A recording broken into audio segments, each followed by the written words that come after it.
ফিরে এলে খুব ক্লান্ত লাগছে দেখছি। হ্যাঁ সীতা, আবারও ফসলটা ঠিকমতো হলো না। এত কষ্ট করছি, তবু মাটি যেন সাড়া দিচ্ছে না।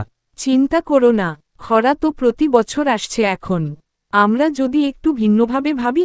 কিভাবে? আমি তো সব চেষ্টা করে দেখেছি, এখন তো ঋণও মাথার ওপর। আমি ভাবছিলাম, তুমি শহর থেকে আধুনিক কৃষি পদ্ধতির কিছু শিখে আনো না? শুনেছি কম জল দিয়েও শাকসবজি চাষ সম্ভব। তুমি ঠিক বলছ, সত্যি, নতুন কিছু না করলে তো কিছুই বদলাবে না। সীতা, আমি অনেক কিছু শিখে এসেছি। এবার আমরা পালং শাক, টমেটো আর বেগুন চাষ করব।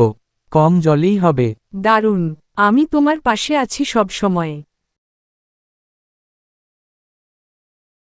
সীতা, দেখো কেমন ফলন হয়েছে। দেখলে, বলেছিলাম না, ধৈর্য ধরলে সব ঠিক হয়।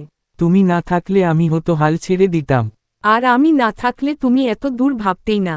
আমরা একসাথে বলেই পারলাম। রমেশ ভাই, আমাকেও শেখাও তোমার এই পদ্ধতি।